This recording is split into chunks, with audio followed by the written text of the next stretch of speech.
It's with great pleasure that I get to introduce the next speaker, who happens to be from Georgetown. But when I asked her, could I mention, when I introduce her, talk about a little about her family, she said, no, I'm going to talk about that. I said, okay, fine.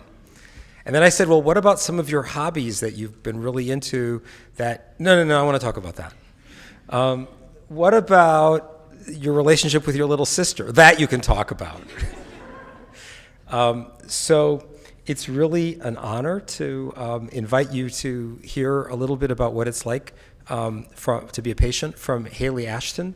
And because I can't say anything more at this point, I'm just going to let Haley tell you herself.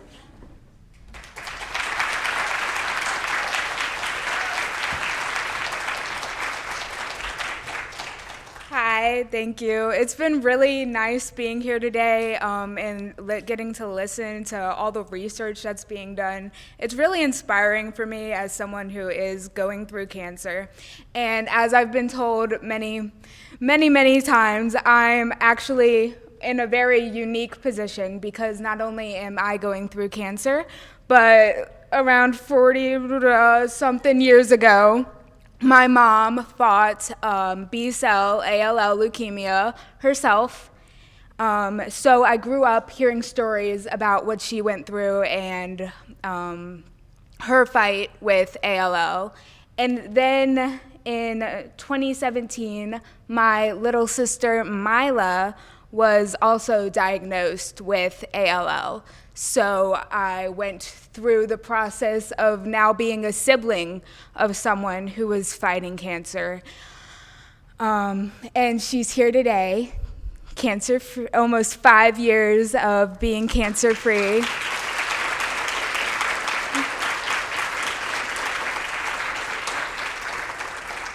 So I went through that journey with her, with hearing about my mom, and then last year in February of 2022, I was diagnosed with ALL myself because both my mom and my sister were diagnosed at a much younger age, around 6 or 7, and I was diagnosed as a senior in high school. I was 17.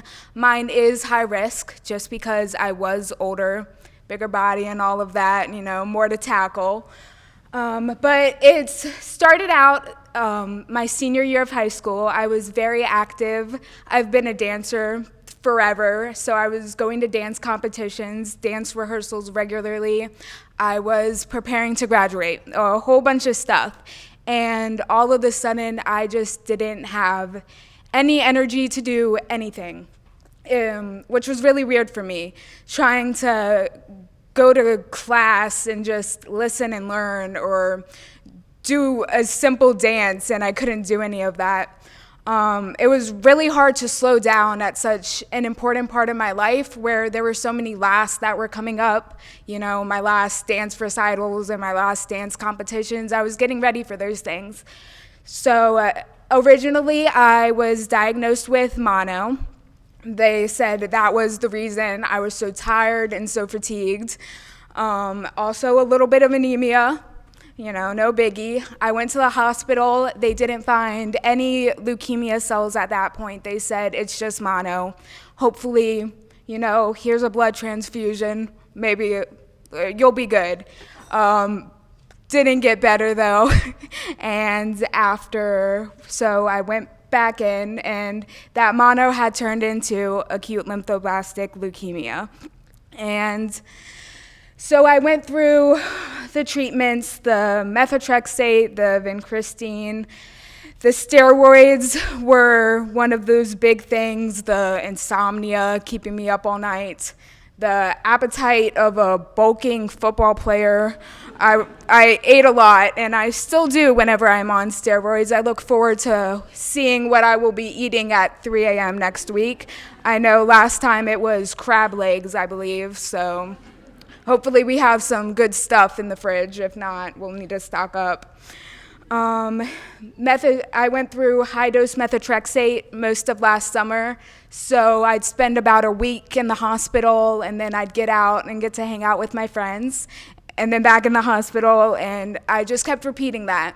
And it was really knowing that I'd be able to see my friends, that kept me going through that, because being in the hospital, one is not fun, and then also during COVID, so it was always just me and my mom. My mom was there every single time. She's always there. The only time she hasn't been with me was when she got COVID, so I can't really blame her for that. So that's been a journey, going in and out of hospitals when I had never even been in a hospital before. I'd never broken a leg or anything like that. It was a really big change. And out of all of those treatments, there is really only one treatment that doesn't have any negative side effects. And for me, that was art therapy with Tracy Council at Georgetown.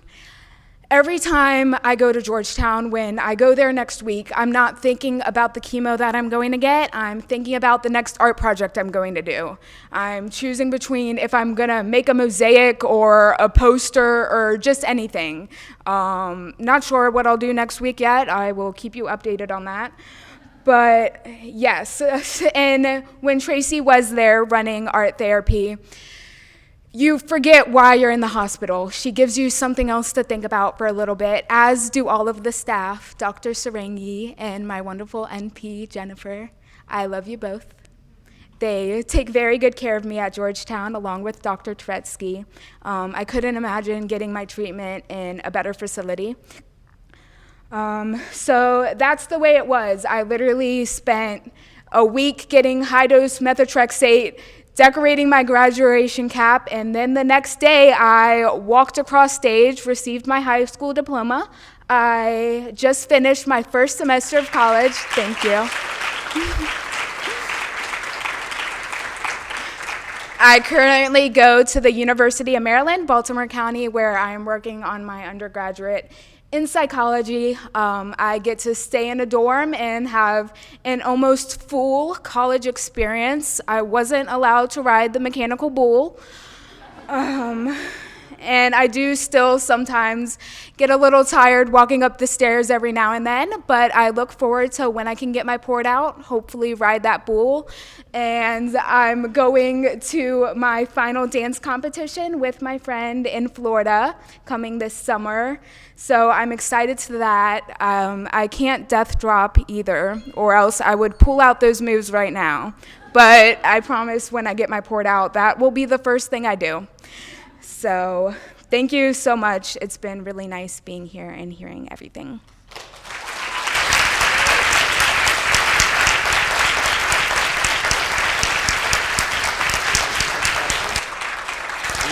Questions?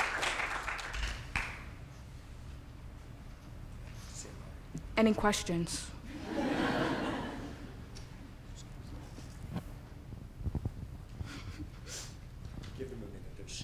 Oh. Yes, you in the back. I love your sass. Thank you. Yes, it is humor that gets me through things. Amazing.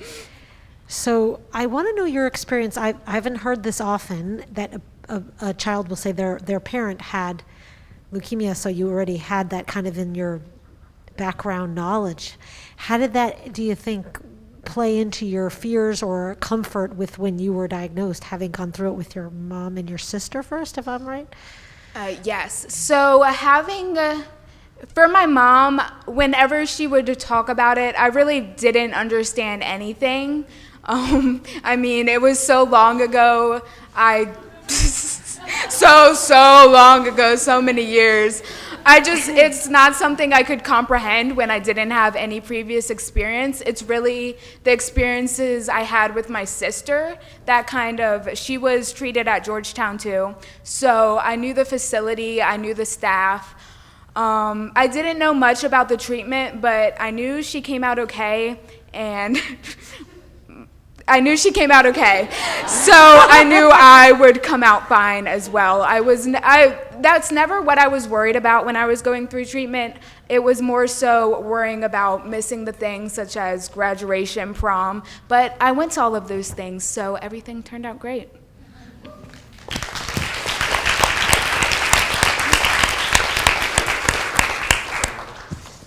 Any other questions?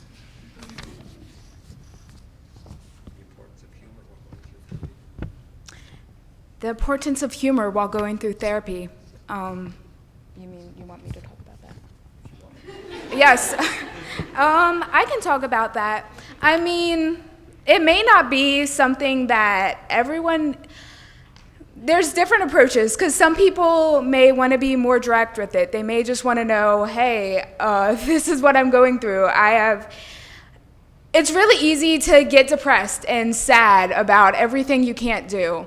So I think humor is important, because if you just focus on what you're missing out on and the pain you are in, it's really easy to not want to fight anymore, drink your 62 ounces of water a day, etc. So by using humor, it's not that I'm not accepting that I'm in a negative situation. It's I'm taking that negative situation and finding the positives in it.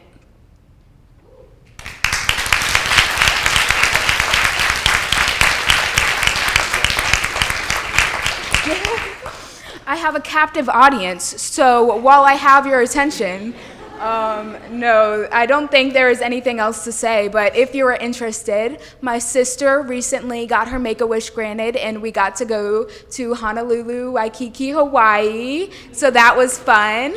And then I went to a hip-hop dance convention because I love to dance. I will continue to dance regardless of my port. And I now have a lifetime scholarship to go to as many of those monster hip-hop dance conventions as I want.